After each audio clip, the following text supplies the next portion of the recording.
your aspirations with KR Mangalam University.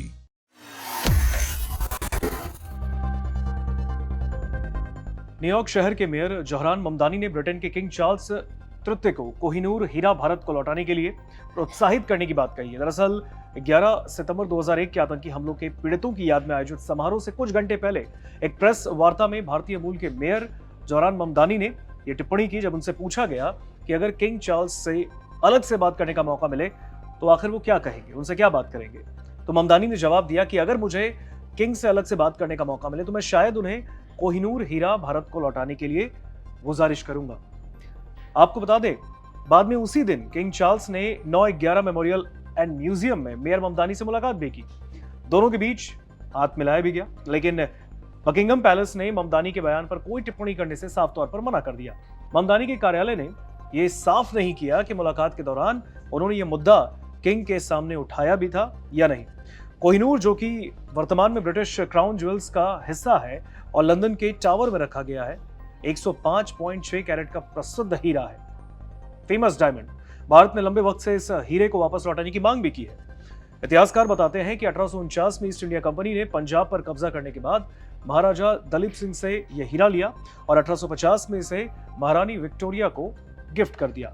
Bharat को 1947 में Britain से आजादी मिलने के बाद भी कोहिनूर को लेकर दोनों देशों के बीच विवाद अब भी जारी है। 105 कैरेट के कोहिनूर हीरे को भारत लाने की कवायद कई साल से चल रही है। सुप्रीम कोर्ट ने भी इससे जुड़े मामले पर सुनवाई की थी और कहा था कि हम ब्रिटेन को इसे वापस करने का आदेश नहीं दे सकते। 13वीं सदी में भी भारत में खोजा गया कोहिनूर इस वक्त ब्रिटेन के शाही परिवार के ही पास है। उन तक इसके पहुंचने की कहानी भी बड़ी दिलचस्प है। दरअसल माना जाता है कि 13वीं सदी में दक्षिण भारतीय हिंदू काकतीय वंश के दौर में इसे आंध्र प्रदेश के गुंटूर जिले के प्रसिद्ध हीरे के कोलूर खान से खोजा गया। उस वक्त इसका भार 793 कैरेट यानी कि 158.6 ग्राम था। खिलजी वंश के शासक अलाउद्दीन खिलजी के जनरल मलिक कफूर ने भी 1310 में काकतीय वंश की राजधानी वारंगल पर हमला कर इसे लूट लिया और वहां से वो कोहिनूर लेकर दिल्ली आया। दिल्ली सल्तनत के अलग अलग शासकों के बाद यह मुगल वंश के कब्जे में भी आया। हुमायूं के काल में इसका जिक्र मिलता है। 5वें मुगल शासक शाहजहां के मयूर सिंहासन में भी ये जुड़ा गया। औरंगजेब के दौर में भी इसे काटा गया। उसके बाद इसका भार घटकर 186 कैरेट यानी कि 37.2 ग्राम रह गया था। 1739 में फारस के शाह नादिर शाह ने दिल्ली पर अटैक किया।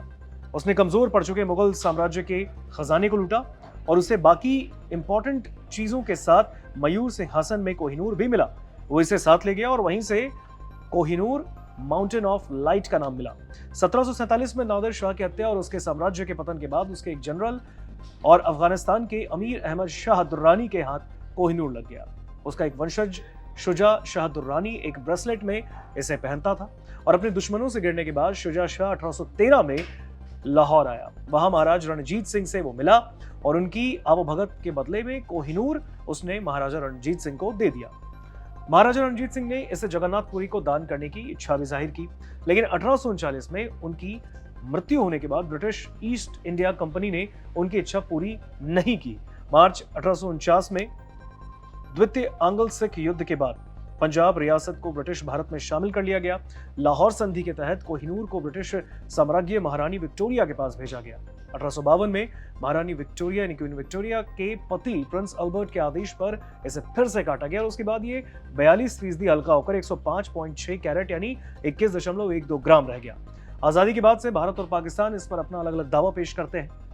हालांकि इसे वापस भी मांगते हैं और अफगानिस्तान भी इस पर अपना दावा करता है। तो उसकी कहानी बड़ी दिलचस्प है, जो कि जोहरान ममदानी ने वहां पर जो न्यूयॉर्क शहर के मेयर हैं उन्होंने इस बात को उठाया कि वो अगर किंग चार्ल्स से मिलेंगे, हालांकि उनकी मुलाकात भी हुई, तो उन्होंने कहा था कि अगर मुझे मौका मिला तो फिर मैं कोहिनूर हीरे को भारत को वापस देने की उनसे गुजारिश करूंगा।